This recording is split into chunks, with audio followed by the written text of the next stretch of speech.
Hi, this is TutorBucks. I would like to welcome you to this series that we've been doing concerning construction, surveying, tutoring. In this channel, we get to learn the estimation and also surveying at large, in depth, in so much items that are frequent, or the items that you come across as a surveyor. And we also get to learn about estimation at large, and also how to relate different items that you have in the construction sites and how you estimate such items. Okay, so over the time we've got to learn the different items, the different elements, especially in the substructures. But we started from the items that we started from the rules of measurements, where we get to learn from the standard methods of measurements, and as well be able to understand them in what each and every one of them implies to. And then later on we've started doing the substructures, now the application of those rules into now the real measurements of work. Welcome to this series. Today I would like us to go to the finishes to plinths. That is what I would like us to learn today. Just before we indulge into the same, I would urge you that for those new viewers who are getting this to this channel for the first time, please make a subscription, because in this channel we are learning things procedurally. We are learning things right from the start, and then building each item onto each item till we become very competent in what we call surveying course. So that is what sets this channel apart, because you have from the introduction, where we go to learn what is surveying. Then we go to learn which are the rules from the standard methods of measurements, the new rules of measurements applicable in the course of surveying. And therefore, from this channel, even if you are very fresh, you don't know what this course means, you are able to learn from it. You are able to understand the concepts as they should. And therefore, I would urge you, those who are new to the channel, please make a subscription, because you don't want to miss any of these content or videos that are being uploaded here on daily basis. Therefore, you'd always get notified that a new video is in place. You get to learn so that we move together and become great together. So thank you very much for being part of this channel. For the returning viewers, I really want to appreciate you so much, that you are going to make sure you are going to learn from it, and I promise that it's going to be always worthwhile. Welcome. Finishes to plinths simply means, as usual, we get to understand the meaning of the different items. So finishes to plinths implies that you are finishing now the edge of the slab. From what is presented here, there is that edge of the slab where the formwork was placed at the time of casting. That is one point of the plinth. Another point of the plinth is now the area just at the surface of the wall to the external part. Okay, so in that bit, those given points that we are just learning, then it means those surfaces of the foundations need to be finished. In that, at the end of the day, you need to make sure that that place is looking good while the construction is complete. Some of these items, they are categorized under substructures, because you understand substructures is anything that is below the slab level. So some of the items, for instance, the finishing, where you can see at number 33, we are talking about plastering to the plinths. And then we are also talking about painting and decoration to the plinths. Most of these items, basically all of them, will just happen at the time when you've now finished constructing the upper floors or the superstructures for that matter. But then they are categorized under substructures because that is where they belong according to our rules, and also according to our arrangement of the works. And therefore, it's just crucial that we learn about them at this given point. Okay, so let's see what it has. So that said, we understand that we need to categorize it under substructures, and as well just learn how to go about the same. Therefore, there's a plan that we've been using. Of course, after we've understood what the plinth is, then we are able now to relate to the drawing and then be able to estimate that particular items. So we've seen from this image, and I've also explained to you what the plinth means. Therefore, it's we therefore go straight to being able to calculate how to go about that particular the plinths. So we are going to start with the plastering to the plinth. Of course, we've said that now the plinth is now from the original ground level surface to the point where we have the topmost point of the ground floor slab, okay, or the concrete bed. Now that is what we talk about the plinth. Therefore, for the 2 points, we need to measure it in square meters, as the rule is stating. If you look at the rule at number item 33, item 33, it's talking about plastering to the plinths. So plastering to the plinths, and then you go to the footing. Footing is here. The footing, so the plastering to the plinth now, it's edge of the concrete slab, and also at the edge of the walling from the original ground surface where the cursor is pointing, all the way to the top of the slab, concrete slab, and in square meters. So it means we have our plan, the plan that we've been using to estimate.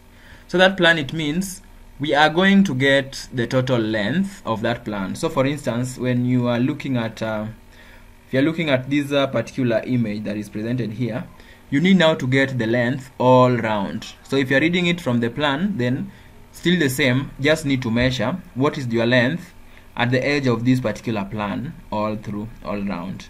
Alternatively, you have calculated what you call the length for the formwork to the edges of the slab.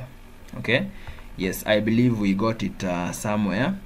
Let me just show you, because this is now the very final session of substructures.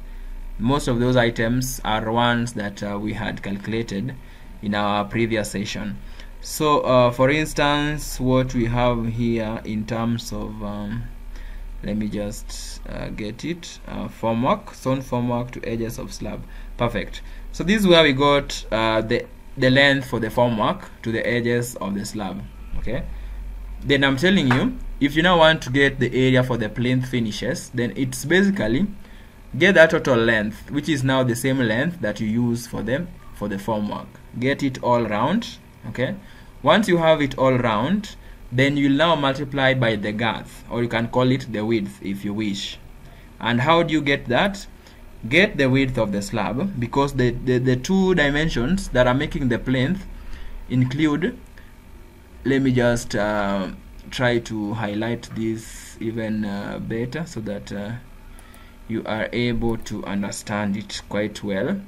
So for the plinth, it's going to be, the scope is going to be from that point up to that point. So when you see the 2 points that are marked, that is what the plinth is. Okay, so we've already got the length, and the length we are saying it's now equal to the length of the slab, of the formwork to the edges of the slab.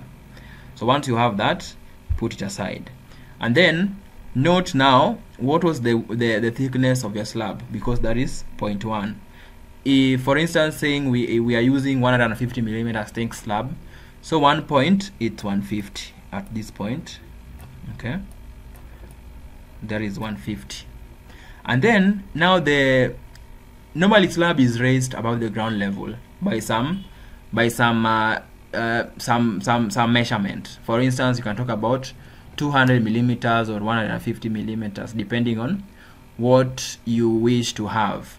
But then ideally it's normally raised for the reason that you need your slab to be above the ground. You don't need it to be having on the same ground surface for purposes of drainage and so on. So that is the point. So we have 150 for the slab, and then 2, we have now that point that is raised above the ground level to where we have the bottom of the slab. So for instance, in this case, I would say we have something like 200.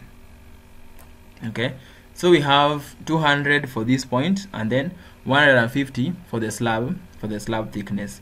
So the two of them is what is now giving you the girth or the width that you're going to use for the plinth. So once you have your length, that I will reiterate that it's the same length that you got for the formwork to the edges of the slab, and then now the girth, that is what you have. So you combine those two and now find your area for the finishes to the plinth. So that is how easy to go about that, about finishes to the plinth of that is now plastering. So we can just talk about that quite fast and move on to another item. So let me just work on this other bit. So we'll go on. We'll proceed to get now plastering to the plinths, and then thereafter we talk about painting, because those are now the two basically those are the two items that are considered for the finishes for the plinths. So first of all, we talk about plastering, and then we also talk about painting. They use the same dimension or the same measurement. So even if you are making, for instance, you are making bills of quantities, then you will simply take the same area that you got for your plastering and use the same area for what you are going to get for, or to what you are going to calculate for paint work to the plinths. So we've said quite a number of items. One of them we'll talk about the length, and length we've said it's going to be equal to length for the formwork to the edges of the slab.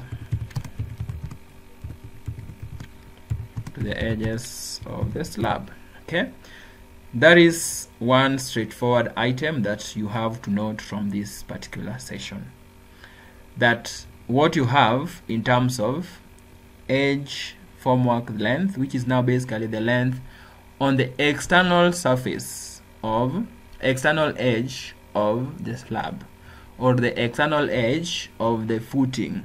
For instance, if you are referring to that, that is what is going to be your length for what we call plastering or the finishes to the plinths.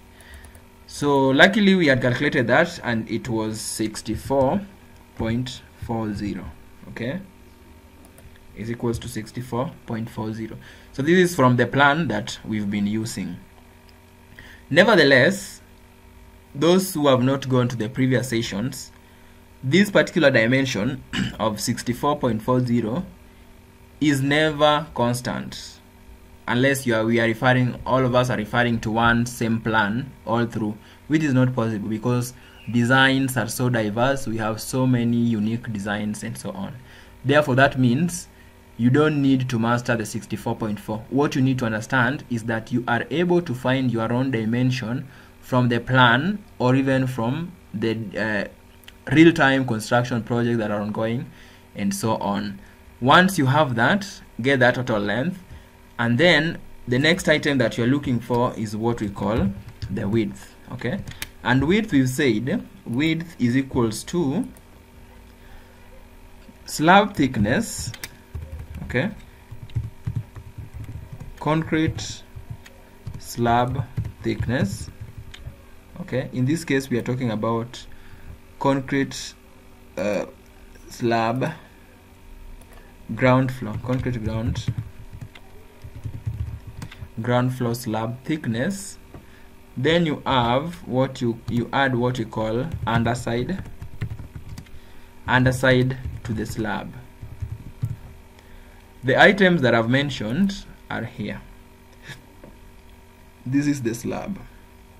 Okay, just make sure that you are able to see them.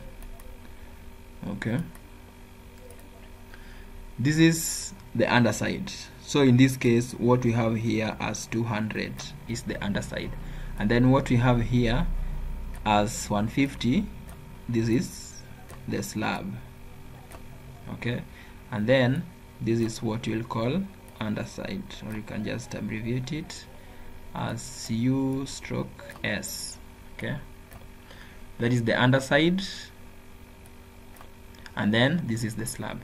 So the 2 dimensions are what you add to get the width of your girth of the girth or width of your plinths. So the 2 that we are mentioning here, concrete slab, we used 150 millimeters, and then we are going to add now underside of the slab, we are taking it to be 200, so a total of 350 millimeters. Okay, we already have the dimensions we need, therefore we go straight to enter our dimensions and proceed to finish up what we are doing here. So we'll enter our dimensions. This is 64.40, and then we go to 0.35. Okay, so it's as straightforward as such, and that is how it should be. So once you have that in order, as usual, you never forget to underline your work properly, and then you make a description, just bracket properly. Okay, once you've bracketed, then you go ahead and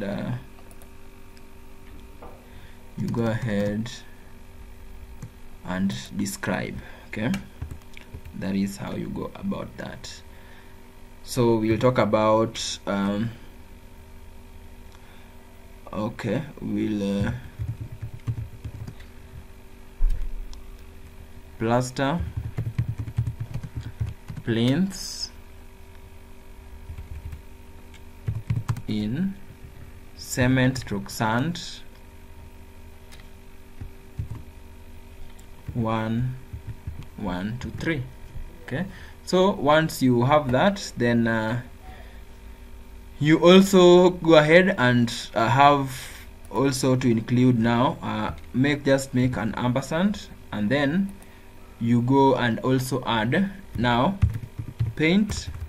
You can talk about 3 coats of black, 3 coats of black bituminous paint. Okay,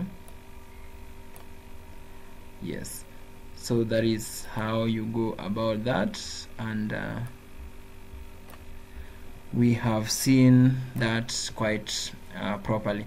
So that is how to go about that. So that is what brings us also to the end of coverage to finishes to the plinths.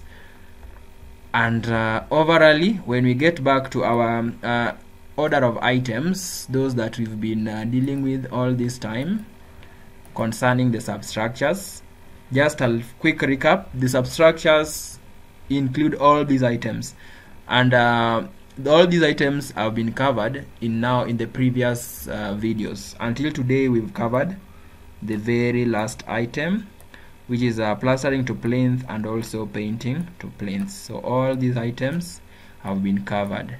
If you need the videos have been attached in the previous sessions, all of them as they are, including the introductory sessions where we were having to see to understand the rules and now the applicability of the same. Okay, that said, from what we've done so far, we got to learn the basic, and that is why we've been using just a simple plan, a plan that is easier to understand. Of course, there are those plans that now are going to be complex, and for us, before we move to the more complex ones, then we just need to make sure that the basics are well in order. Once the basics are in order, then we now proceed to the next step, where we're now going to have a more detailed drawing, and also ultimately be able to now use that more complex drawing to build up bills of quantities. So for those of you who are here just to understand how to do the bills of quantities, it was so crucial that you understand the basics, right? Once the basics are in place, quite properly understood, then well, we move on and now go to a more complex plans and so on. So that brings us to the end of substructures work, and therefore we are going to now get to what we call the superstructure works. So this is now just a takeoff list of substructures work, and we've managed to dissect it so well until it's completed with the basics and anything that is supposed to be in it. So we'll just I'll just give an overview of what to expect next, and basically what you're expecting next is for us to go about the superstructures. Okay, we go about the superstructures just before we now come back to more complex parts of the substructures. For instance, drawings with the bases, drawings with the what you call the reinforcement, and so on. So there is still so much to learn going forward. But then we'll go to this is superstructures. Okay, so basically what we can do moving forward, we can just try to, there are those parts of the substructures work which we need to finalize on, because they are those that are more detailed and needs to be covered in depth before we move to even superstructures, and that includes items like concrete bases. Okay, how to go concrete in the bases, how to measure those concrete in bases, and then we'll also cover comprehensively substructures to do with reinforcement. So those two items we'll finalize on them in terms of from the substructures side, and thereafter we'll go to the superstructure. So from there we'll continue building on what we've been doing all along. So thank you very much for watching. I want to say that I'm very delighted for watching up to this point, and I'm believing that it's been worthwhile. And as we go forward, we are going to spice it up a bit by bringing in now more in-depth coverage of the substructure items for those that we've not covered. Therefore, before we just go to basics of now using the Excel in now building up our bills of quantities. So I'm so much delighted about that, and I'm looking forward to meeting you in the next session. For additional services that you might find that you are also going to be guaranteed to find from this channel, including those that preparation of bills of quantities, if you have one, just slide it through. We get to do it in a very convenient and very affordable cost. If you need also tailor-made private sessions, those ones are also available. Just need to reach out so that we go through it at your very most convenient time. So thank you very much. Please subscribe just before you leave the channel, because you don't want to miss the incoming subsequent sessions. So we are going to cover an in-depth of concrete in footing, and also we are also going to cover an in-depth what we call the reinforcement. So that is what you need to expect coming forward in our next session. We just need to describe now, need to go about the bases, okay, how to go about that, and then in very much detail we are also going to cover reinforcement. Reinforcement is also another bit that is very interesting, and you need to take your time to understand it quite properly. So we are going to talk about that in depth, and I'm positive that you are going to understand it quite well and be able to know what we are talking about and how to estimate the same. Yeah, this is just how one can be looking like. But of course, we are not going to use other designs, the ones that are done by structural engineers, leave alone the ones that are drawn by hand. But the concept remains. You just need to understand what is entailed in our next session or upcoming session. So that brings us to the end of our coverage today. And as I said, please subscribe before you leave, and have a very wonderful time till we meet again in our next session. That is going to be very soon. As usual, almost on a daily basis, you expect us to drop new videos that are teaching you in more skills concerning quantity surveying. So thank you very much. Have a great time Till we meet again in our next session. Bye bye.